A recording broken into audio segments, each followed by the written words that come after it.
Hello everyone, this is Erik, the Asian movie enthusiast, and this is my review of Calamity of Snakes, a Taiwanese / Hong Kong co-production from 1982. After a recent rewatch, this really must be one of the most epic animal exploitation films in motion picture history. And when we get to the end of this video, you'll understand why. A great many snakes were harmed during the making of this film. Okay, so keep that in mind because this review is going to be surprisingly positive despite that. So the plot goes like this. A developer discovers a snake pit full of thousands of deadly serpents at a construction site for a new apartment building. They're like digging the ground and they find this huge cavern of snakes. Now, to avoid any construction delays by having the appropriate people come in and take the snakes out, the developer brutally exterminates the snakes.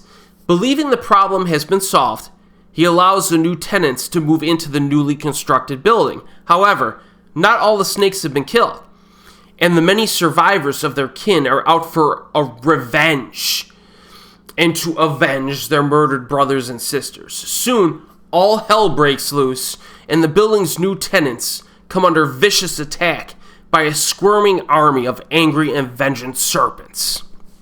Now, in some ways, Calamity of Snakes has a similar opening credits sequence to other Hong Kong movies of this era, like Centipede Horror or Red Spells Red.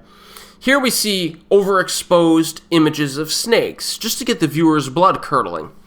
As it turns out, a woman near the beginning of the film has a nightmare about these snakes and has a premonition that bad luck will befall her husband at this construction site. And she runs out there and she warns him, don't kill the snakes. Take your time and just move them to another location. This guy doesn't seem to care. He's a total douchebag, right? So after one of the workers gets killed by a snake later on, the man treats the guy's parents with disrespect. So this guy not only killed a bunch of snakes in the construction of this site, but human beings start dying and he doesn't seem to care. This dude's a total bad guy, all right? And I gotta be honest with you, like 30 minutes into this movie, I started rooting for the snakes. I really did. Yeah.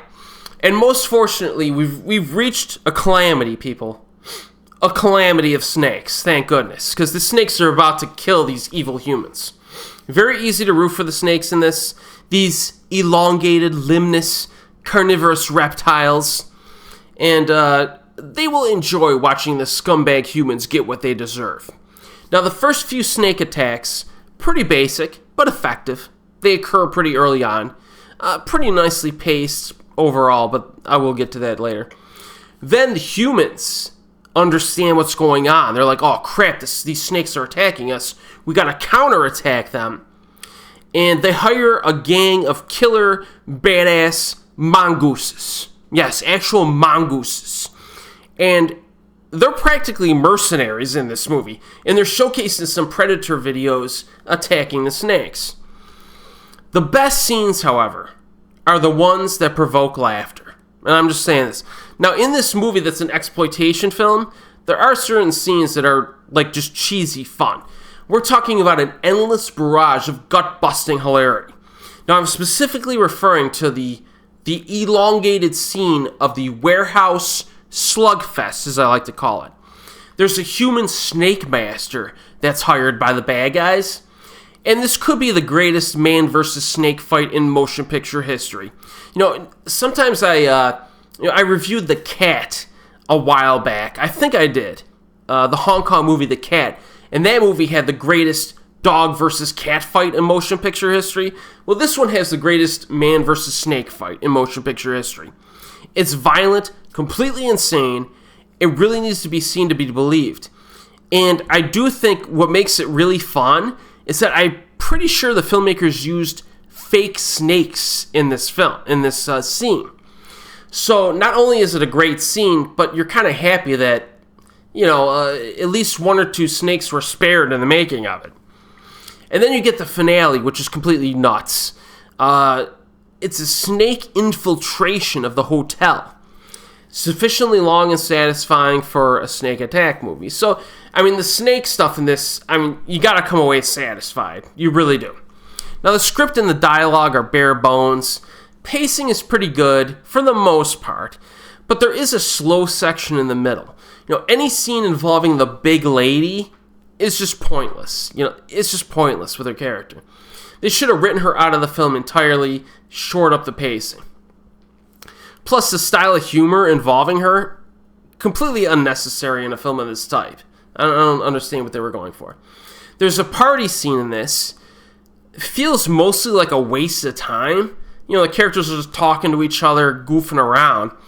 But it does get pretty cheesy when everyone starts dancing and grooving to those 80s tunes. Once the 80s tunes start rolling, I'm like, all right, this is what I want. You know, this is what I want.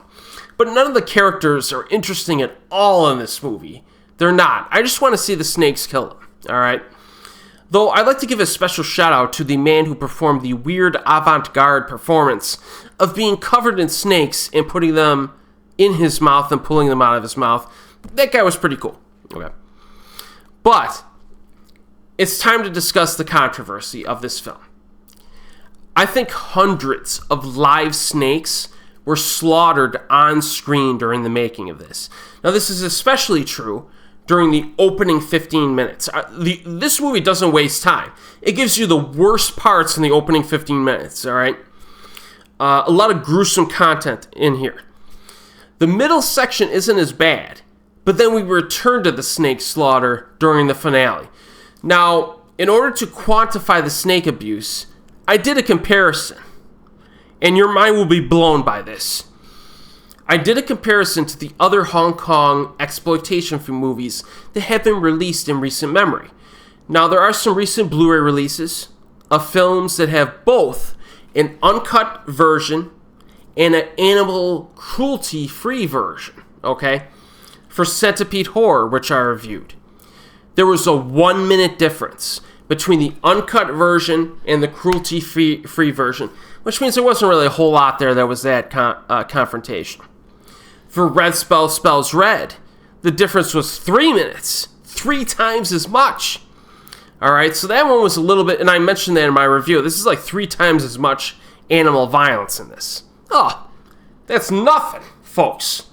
For Calamity of Snakes, the uncut version is 10 minutes longer than the animal cruelty-free cut. That's insane. It's insane. That gives you an idea of how exploitative this film truly was. Like Calamity of Snakes, you know, after I rewatched it again and I compared the cuts, I'm like, holy crap, this movie's like epic in its exploitation status. It really is. Now, if you can handle that type of thing, if you don't mind that type of thing, I definitely recommend this. Now, the old DVD is of a very poor visual audio quality. It's bad. And it has an atrocious English dub to it. But for Calamity of Snakes, it actually got a recent Blu-ray release from Unearthed Classics. So if you're into the kind of like the more edgy kind of exploitation films from Hong Kong, that's the version to get. All right, that's the version to get. So, you know, it's one of those films where if you don't mind, you know, snake carnage, definitely watch it. If you're kind of sensitive to that type of thing, definitely avoid it. Please avoid it. All right. And as always, folks, I'll see you next time.